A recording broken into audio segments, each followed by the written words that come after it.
Okay, so AI cost cutting turns into a labor market story, and companies are now using the phrase investing in the future in a tone that makes a lot of employees immediately update their resumes. Yeah, so last week we're tracking the Fed meeting, oil prices, and inflation last week. So if you missed those episodes, go catch up because while all that was unfolding, this whole AI and layoff story was getting louder in the background, too. Welcome, everyone. This is Weekly Market Breakdown. Subscribe for more weekly breakdowns that make the economy a little easier and a little more fun to follow. Today, we're talking about how AI spending is getting tied to layoffs, why investors keep rewarding that story, and why a lot of workers are starting to wonder whether this is really about technology or just, cost cutting with a futuristic font. Which, to be fair, is one of corporate America's favorite hobbies, taking an old idea like cutting payroll and putting a shinier label on it. Exactly.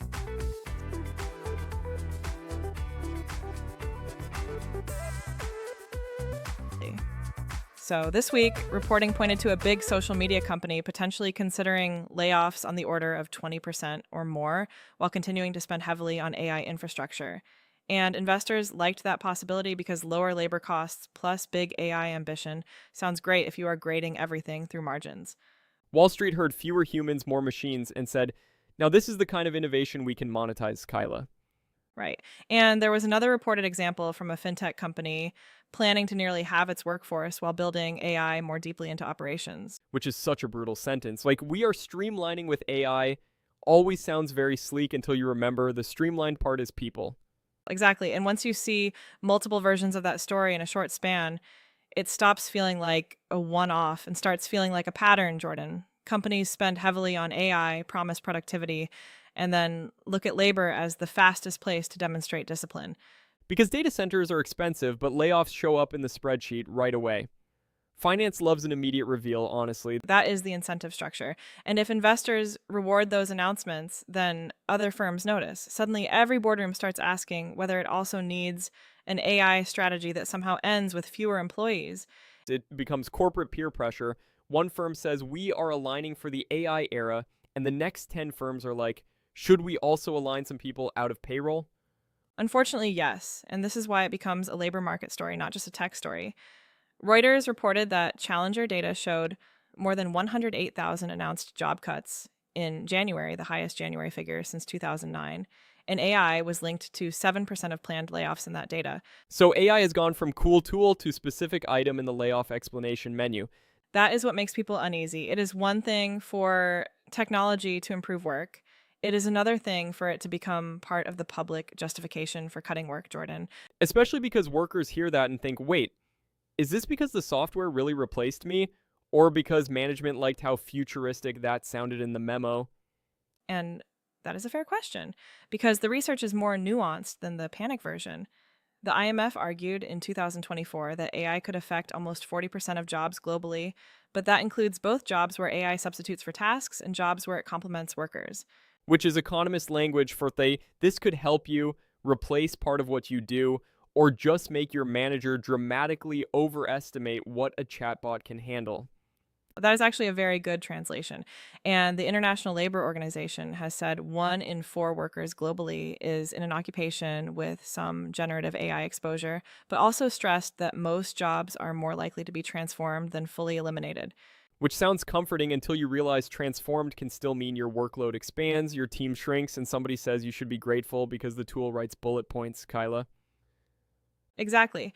Transformation is not automatically worker friendly. It can mean redesigned jobs, different expectations, tighter monitoring, and pressure to prove your value in more explicit ways. Right. You are not being replaced is not super soothing when the second sentence is, but we do expect you to do more with less while also learning 3 new systems by Monday. And the productivity gains can be real. A well known National Bureau of Economic Research study on a generative AI assistant in customer support found average productivity gains of about 14%, with bigger gains for newer and lower skilled workers. Which is important because it means the tools are not fake. Oh, they can actually help. But then the corporate response is sometimes great. Now, how many people do we still need if everybody is faster? Exactly. That is the tension, really. The same technology can be used to support workers or to shrink headcount. And the choice depends on business strategy, management incentives, and how much of the gain firms want to share. Technology always has that split personality. One version is, here is a useful tool. The other version is, here is a useful excuse. That is very clean. And what is especially striking here is which kinds of jobs are exposed. OECD work has pointed out that many of the more exposed roles are higher skill white collar jobs, management, IT, science, engineering, office work. Yeah, now people are watching software summarize meetings and wondering whether they just witnessed step one of their own downsizing. Exactly. It changes how people think about career paths, training, promotion, security, all of it. If you thought education and office work insulated you from automation risk, this story feels different. Yeah, because now the anxiety is not, will a robot take factory work? It is, will a company decide my writing, analysis, or coordination is now like partially software shaped? And that anxiety matters economically even before massive job loss shows up in the official labor data. If workers feel less secure, they may spend less, save more, delay big purchases, postpone moves, or avoid risk. Exactly. Job anxiety has its own macro effect. People do not need to be officially unemployed to start acting financially defensive. And that is why this belongs in the broader business and macro conversation. A nervous white collar workforce affects consumption, hiring, wage bargaining, and how people plan their lives.